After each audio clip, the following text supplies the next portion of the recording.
మాజీ ముఖ్యమంత్రి జగన్మోహన్ రెడ్డి తన పొలిటికల్ స్టైల్ మార్చినట్లు కనిపిస్తున్నారు. అధికారంలో ఉన్నప్పుడు ప్రతిపక్షానికి పరిమితమైనప్పుడు ఇంతకాలం పార్టీ శ్రేణులకు అందుబాటులో లేకుండా పోయిన వైసీపీ అధ్యక్షుడు పద్ధతి మార్చుకోవాలని ఫిక్స్ అయ్యారట. తాడేపల్లి నివాసంలో సమావేశాలకు మాత్రమే పరిమితం కాకుండా నిత్యం పర్యటనలకు జగన్ సిద్ధమవుతున్నారంటున్నారు. ఓటమితో వెనకడుగు వేయనని 11 సీట్లకే పరిమితమైన తమ పార్టీ తిరిగి అధికారంలోకి రావటం ఖాయమని ఆయన ధీమాగా ఉన్నారట. అసలు ఇంతకీ వైసీపీ అధ్యక్షుడి కొత్త కార్యాచరణ ఏంటి? రాజకీయాల్లో ఓడినా గెలిచినా తమకు అనుకూలంగా ప్రత్యేకమైన స్ట్రాటజీ అమలు చేస్తారు పొలిటికల్ లీడర్స్. ఏపీ మాజీ సీఎం జగన్ రెడ్డి సైతం ఓటమి తరువాత ఆలస్యంగా అయినా కొత్త యాక్షన్ ప్లాన్ తో దూసుకుపోవాలని ఫిక్స్ అయ్యారట. ఇప్పటికే రాష్ట్రంలో శాంతి భద్రతలు క్షీణిస్తున్నాయంటూ వైసీపీ శ్రేణులు ఎక్కడ సమస్య ఉంటే అక్కడ వాలిపోతున్నారు. అధికారంలో ఉన్నప్పుడు ఆయన పార్టీ వారికి అందుబాటులో ఉండేవారు కాదు. తన కోటరీనే నమ్ముకుని పరదాల చాటు పాలన సాగించారు.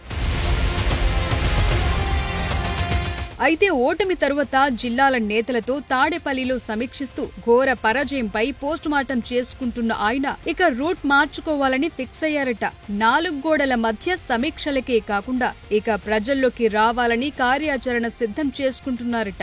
ఇంతకాలం రాష్ట్ర వ్యాప్తంగా వైసీపీ పరంగా పిలుపునిచ్చిన కార్యక్రమాల్లో సైతం ఆయన పాల్గొనలేదు. ఆందోళనలకు పిలుపునిచ్చి బెంగుళూరు ప్యాలెస్ కు వెళ్లిపోవటం పరిపాటిగా మారిందన్న ఆరోపణలున్నాయి. అయితే ఇకపై అనేక రంగాల్లో ఎదుర్కొంటున్న సమస్యలపై ప్రత్యేకంగా దృష్టి సారించి ప్రజాక్షేత్రంలో తిరగాలని డిసైడ్ అయ్యారంటున్నారు.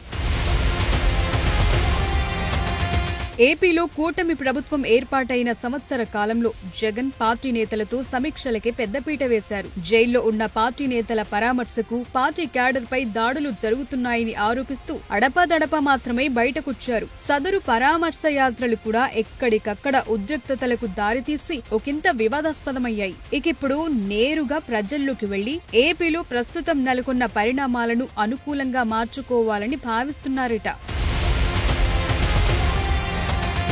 ఇప్పటికీ పార్టీలో సమూల మార్పులు చేయడానికి ప్రయత్నిస్తున్నారు. అన్ని ప్రాంతాల రైతులు ప్రజలు పడుతున్న ఇబ్బందులపై దృష్టి సారించాలని చూస్తున్నారట. ప్రకాశం జిల్లాలో పొగాకు రైతులు, గుంటూరు జిల్లా మిర్చి రైతులు, చిత్తూరు జిల్లా మామిడి రైతులు ఎదుర్కొంటున్న సమస్యలను భుజాన వేసుకుని ఆయన స్పందించినా పెద్దగా ప్రభావం చూపలేదన్న అభిప్రాయం ఉంది. ఇకపై తన పర్యటనల్లో ప్రజా దర్బార్ నిర్వహించడంతో పాటు పార్టీ నేతలతో వరుస భేటీలు, సమావేశాలు నిర్వహిస్తారట. అందుకోసమే ప్రత్యేకంగా తన పర్యటనలను రూపొందించుకుంటున్నారంటున్నారు.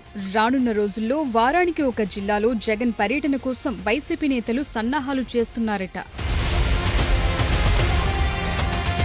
అసలు సంక్రాంతి నుంచి జిల్లా పర్యటనలు ఉంటాయని, ఆయా జిల్లాల్లో జగన్ రాత్రులు బస చేస్తారని వైసీపీ నేతలు ప్రకటించారు. అయితే నెలలు గడుస్తున్నా అది కార్యరూపం దాల్చలేదు. మరి అధికారం కోల్పోయి ఏడాది పైగా గడుస్తున్న ఈ తరుణంలో అయినా జగన్ జిల్లా పర్యటనలు మొదలవుతాయో లేదో చూడాలి.